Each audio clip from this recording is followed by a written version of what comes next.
setia menemani Anda dimanapun Anda berada, memberikan informasi terkini yang terupdate, teraktual, dan terpercaya untuk Anda semua. Bersama saya, Siska Wahyu Widianingrum. Mari kita simak berita berikut ini.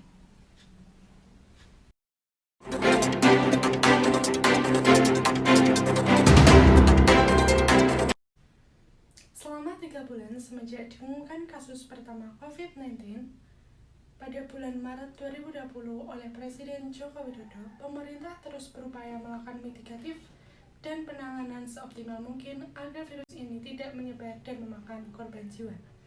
Berbagai pilihan kebijakan ditempuh untuk mengubah laju penyebaran, dimulai dari penerapan physical distancing hingga pembatasan sosial berskala besar atau PSBB di berbagai daerah.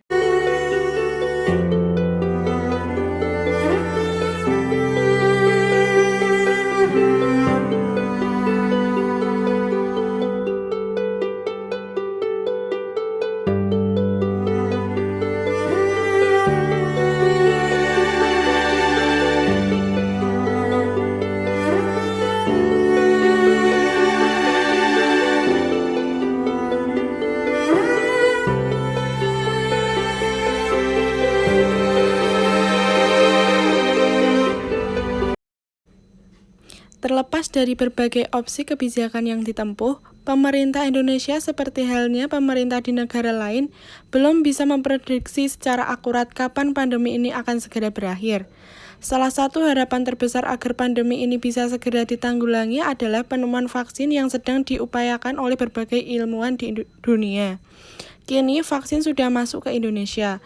Dibuktikan sendiri oleh Presiden Joko Widodo dan beberapa pejabat atau orang yang dipilih pertama untuk vaksin.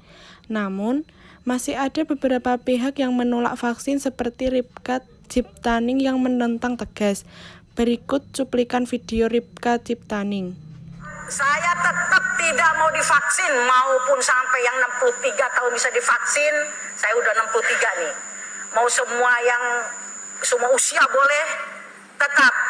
Misalnya pun hidup di DKI, semua anak cucu saya dapat sanksi 5 juta, mending gue bayar. Gue jual mobil kayak bagaimana orang Bio Farma juga masih bilang belum uji klinis ketiga dan lain-lain. Ini pengalaman saya ini, Saudara Menteri. Ini saya ngomong lagi nih di rapat ini ya. Vaksin polio untuk anti polio malah lumpuh layu di Sukabumi. Terus anti kaki gajah di Majalaya mati 12. Karena di India ditolak, di Afrika ditolak, masuk di Indonesia dengan 1,3 triliun waktu saya ketua komisi. Saya ingat betul itu, jangan main-main vaksin ini. Jangan main-main. Saya pertama yang bilang, saya menolak vaksin. Kalau dipaksa HAM, pelanggaran HAM. Nggak boleh maksa begitu. Terus saya tanya, ini yang gratis, yang katanya mau digratiskan semua rakyat ini, yang mana? Wong ada 4. Pandemi COVID-19 yang menghantam Indonesia selama 1 tahun terakhir tidak dipungkiri membawa pengaruh yang signifikan terhadap sektor perekonomian. Pemberlakuan PSBB secara langsung ataupun tidak telah berdampak pada sektor industri yang harus mengurangi biaya produksi dengan menutup pabrik, merumahkan karyawan, hingga melakukan PHK sebagai upaya rasional dalam mengurangi penurunan jumlah permintaan dan pendapatan. Kondisi tersebut pada akhirnya membawa pemerintah Indonesia untuk menerapkan kebijakan new normal atau adaptasi kebiasaan hidup baru. Adapun yang dimaksud dengan new normal adalah suatu tindakan atau perilaku yang dilakukan oleh masyarakat dan semua institusi yang ada di wilayah tersebut untuk melakukan pola hidup baru yang berbeda dengan sebelumnya. Kebiasaan baru untuk hidup lebih sehat harus terus dilakukan di masyarakat dan setiap individu, sehingga menjadi norma sosial dan norma individu baru dalam kehidupan. Bila kebiasaan baru tidak dilakukan secara disiplin atau hanya dilakukan oleh sekelompok orang saja, maka hal ini bisa menjadi wabah gelombang kedua. Kebiasaan lama yang sering dilakukan seperti bersalaman, cium tangan, berkerumun atau bergerombol, dan malas mencuci tangan. Berikut adaptasi kebiasaan baru yang dimaksud.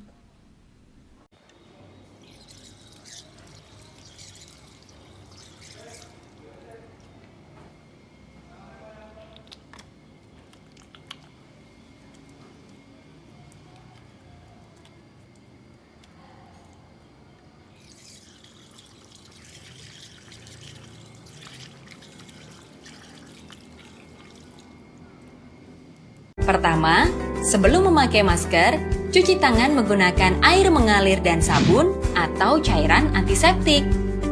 Kedua, pastikan masker menutup hidung, mulut, dan dagu secara keseluruhan. Karena itu, gunakan masker sesuai ukuran. Ketiga, perhatikan posisi masker. Bagian yang berwarna ditempatkan di depan, sementara yang putih menempel di wajah. Keempat, setelah masker terpasang, tekan bagian atas hingga sesuai bentuk hidung kamu dan pastikan sudah rapat. Saat ini kita memang dianjurkan untuk menjaga jarak fisik atau physical distancing untuk menghindari percikan batuk atau bersin yang berpotensi membawa virus. Akan tetapi, menjaga jarak fisik bukan berarti mengisolasi diri secara sosial. Kita dapat terus menjalin silaturahmi dengan memanfaatkan teknologi seperti sambungan telepon dan video call, saling bertukar pesan, atau melalui media sosial. Anda pun tetap boleh bertukar sapa atau mengobrol dengan tetangga dan orang di sekitar. Tapi hindari kontak fisik seperti bersalaman, berpelukan, mencium tangan atau pipi, dan jaga jarak 1-2 meter saat berinteraksi. Bila perlu berolahraga, pilihlah yang dapat dilakukan di dalam rumah atau yang dilakukan di tempat terbuka. Hindari jam-jam ramai, hindari berbagi peralatan, dan jangan lupa mandi atau bersihkan diri setelah Makanan yang sehat dan bergizi adalah makanan yang mengandung zat-zat yang diperlukan oleh tubuh, seperti karbohidrat, protein, lemak, vitamin, dan mineral. Yang pertama, ada karbohidrat loh, berfungsi sebagai sumber energi kita nih. Contohnya seperti nasi, singkong, ubi, dan jagung. Yang kedua, protein berfungsi untuk mengganti sel tubuh yang telah rusak. Contohnya ada tempe, tahu, ayam, telur, ikan, daging, dan susu. Yang ketiga yaitu lemak, berfungsi sebagai cadangan energi.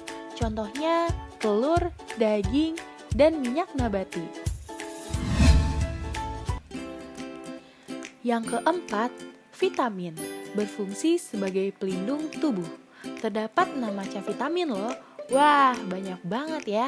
Ada vitamin A, vitamin B, vitamin C, vitamin D, vitamin E, dan vitamin K. Keenam vitamin tersebut biasanya didapatkan dari berbagai jenis sayur-sayuran dan buah-buahan. Contoh berbagai jenis sayur-sayuran dan buah-buahan yang terdapat 6 macam vitamin tersebut apa aja sih? Ada wortel yang mengandung vitamin A baik untuk penglihatan. Kacang-kacangan yang mengandung vitamin B dapat memegang peranan penting dalam tubuh kita loh, serta tentunya sebagai metabolisme tubuh. Jeruk yang kaya akan vitamin C juga baik untuk kekebalan tubuh. Susu yang mengandung vitamin D baik juga untuk pertumbuhan tulang. Kacang, kuning telur, dan ikan mengandung vitamin E sebagai antioksidan bagi tubuh agar tubuh tetap sehat. Serta bayam dan buncis yang mengandung vitamin K yang berfungsi membantu penyembuhan luka. Yang kelima, mineral. Fungsinya sebagai pembangun dan pengatur keseimbangan yang biasanya terdapat dalam sayur dan buah. Nah, jadi apa sih makanan bergizi? Makanan bergizi merupakan makanan yang mencukupi kebutuhan tubuh secara keseluruhan dalam satu porsi sekali makan dalam sehari.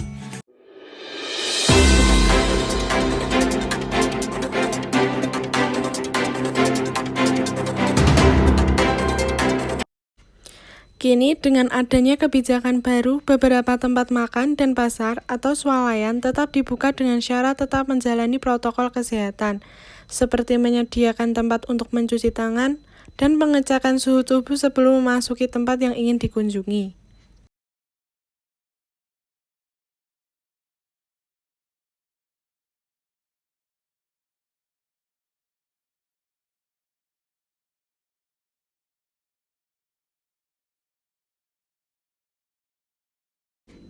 Sebagai salah satu contoh, yaitu restoran Nirwana. Mari kita lihat beberapa kebijakan yang dilakukan oleh restoran Nirwana.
Namun, tidak dipungkiri jika masih ada oknum-oknum yang melanggar kebijakan tersebut.